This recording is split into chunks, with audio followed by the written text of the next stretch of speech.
Hello viewers, welcome to my YouTube channel learn with জয়।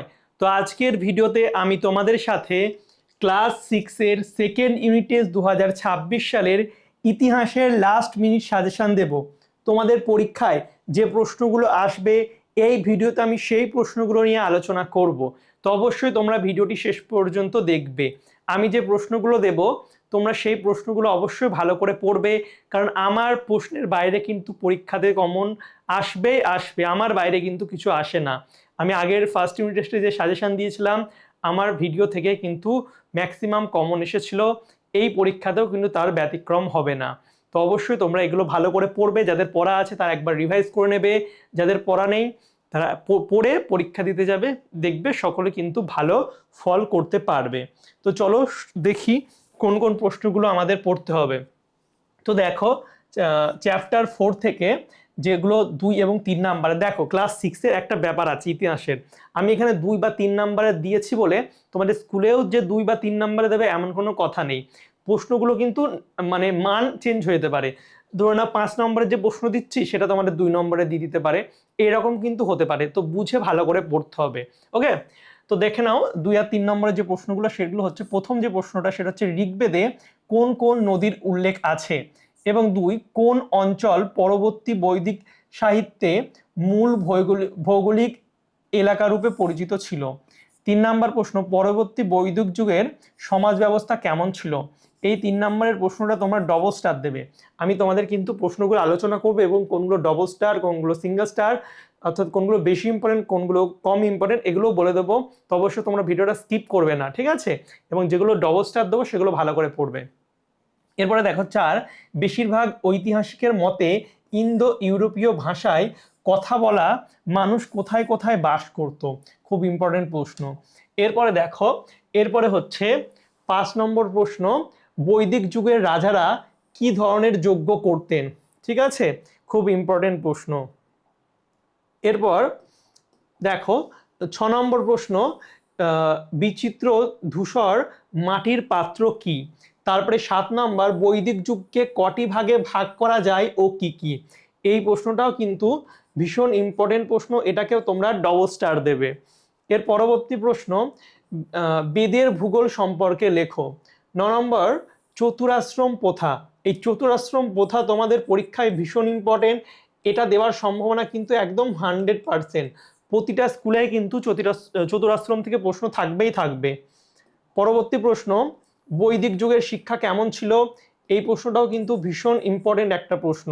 তারপরের প্রশ্ন, মেঘালিথ কি, এটাও ভীষণ গুরুত্বপূর্ণ। নেক্সট প্রশ্ন, 10 রাজার যুদ্ধ, এটাও ইম্পর্টেন্ট। তো এই 3টে প্রশ্নই কিন্তু খুব ইম্পর্টেন্ট। তোমরা এখান থেকে এই যে 4টে প্রশ্ন, এই 4টে প্রশ্নের মধ্যে কিন্তু পরীক্ষায় 100% আসবে। তো অবশ্যই তোমরা ভালো করে পড়বে। এরপরে মহাকাব্য টিকা লেখো, খুব ইম্পর্টেন্ট। ঠিক আছে, এবার দেখো 5 নম্বরের যে প্রশ্নগুলো পড়তে হবে এই চ্যাপ্টার থেকে সেগুলো দিয়েছি। প্রথম প্রশ্ন হচ্ছে, প্রথম প্রশ্ন,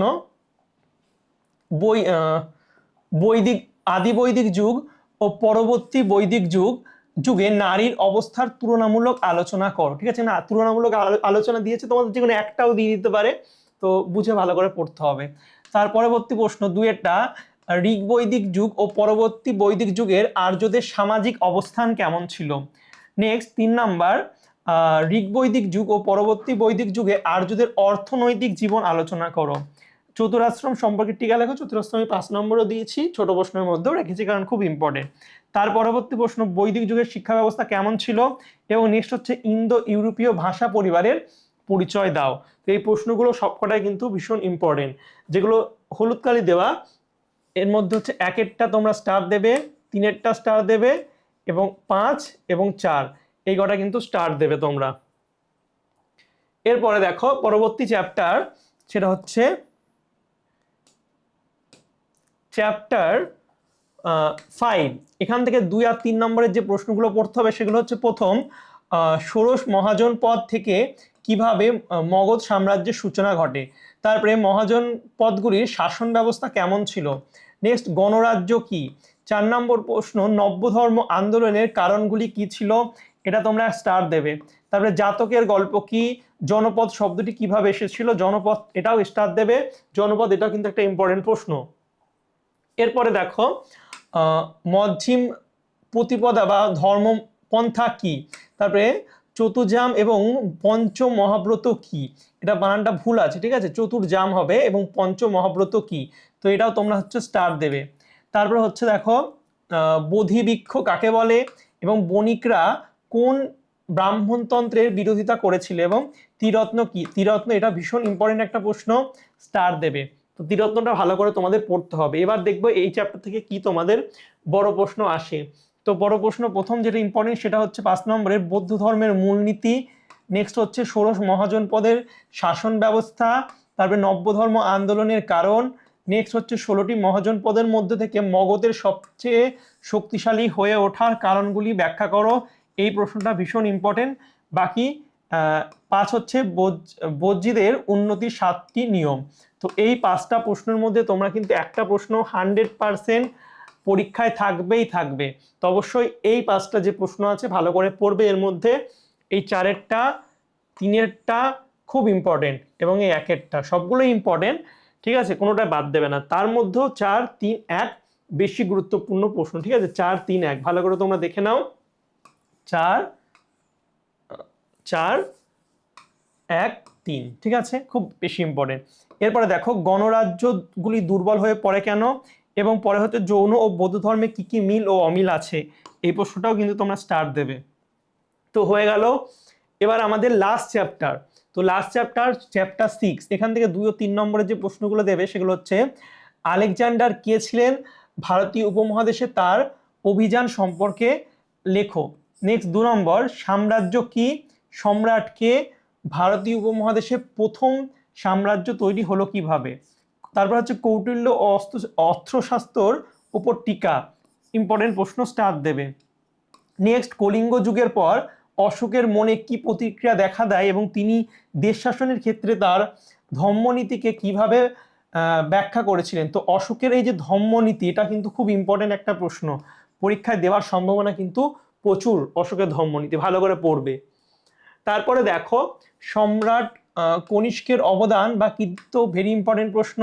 নেক্সট হচ্ছে 6 নম্বর অশোককে কেন শ্রেষ্ঠ সম্রাট বলা হয়।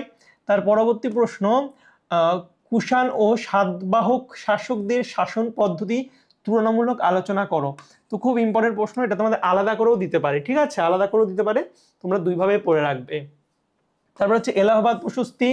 নেক্সট সমুদ্রগুপ্তের রাজ্য জয় নীতি বর্ণনা করো। তারপরে হর্ষবর্ধনের দানশীলতার পরিচয় দাও এবং টিকা লেখো বাণভট্টের হর্ষচরিত, খুব ইম্পর্টেন্ট। তো 2 নম্বর 3 নম্বরের গেল। এবার দেখো 5 নম্বরের যে প্রশ্নগুলো পড়তে হবে সেগুলো হচ্ছে সমুদ্রগুপ্তের কৃতিত্ব, মৌর্য শাসন ব্যবস্থা, ভেরি ভেরি ইম্পর্টেন্ট। তারপর হচ্ছে মেগাস্থিনিসের ইন্ডিকা গ্রন্থে পাটলিপুত্র নগরের কি ছবি ধরা পড়ে। তারপরে সাতবাহন এই দুই শক্তি দ্বন্দ্বের কারণ কি ছিল, হর্ষবর্ধনের শাসন ব্যবস্থা, কনিষ্ক ও অশোকের মধ্যে তুলনা করো। এর মধ্যে 2, 5 খুব ইম্পর্টেন্ট, ঠিক আছে, ডবল স্টার মারবে, 2 আর 5এরটা 2, 5 ডবল স্টার মারবে এবং 1, 3 হচ্ছে সিঙ্গেল স্টার, খুব ইম্পর্টেন্ট প্রশ্ন। তো এগুলো তোমরা ভালো করে অবশ্যই পড়বে, ঠিক আছে। আর এই যে দেখলে এই পিডিএফটা আমি হচ্ছে আমার অ্যাপের লিঙ্ক দেখবে ডেসক্রিপশন বক্সে আছে, প্লে স্টোরে গিয়ে লিখবে, চ্যানেলের নাম লিখবে লার্ন উইথ জয়, ঠিক আছে, লিখবে প্লে স্টোরে গিয়ে লার্ন উইথ জয়, অ্যাপটাকে ডাউনলোড করবে। এই পিডিএফটা কিন্তু আমি তোমাদের ওখানে আপলোড করে দেবো, ওখান থেকে তোমরা দেখে নিতেও পারবে। তো অবশ্যই অ্যাপ ডাউনলোড করে নিয়ে নেবে। আর এই ভিডিওটা তোমাদের কেমন লেগেছে অবশ্যই জানাবে, তোমাদের পরীক্ষা কেমন হচ্ছে সেটাও কমেন্ট করে আমাকে অবশ্যই জানাতে ভুলবে না। তোমাদের কীরকম ভিডিও লাগবে সেটা যদি আমাকে বলো তাহলে আমি তোমাদের জন্য সেই রকম ভিডিও বানিয়ে দেবো, ঠিক আছে। যারা চ্যানেলে নতুন সাবস্ক্রাইব করে রেখে দেবে এবং পাশের বেল আইকনে টিপে দেবে, তাহলে আমি যখনই নতুন নতুন ভিডিও ছাড়বো তোমাদের কাছে সবার প্রথম সেই ভিডিও নোটিফিকেশন চলে যাবে। চলো বাই, দেখা হবে তোমাদের সঙ্গে পরের একটা ভিডিওতে। Thank you for watching my videos.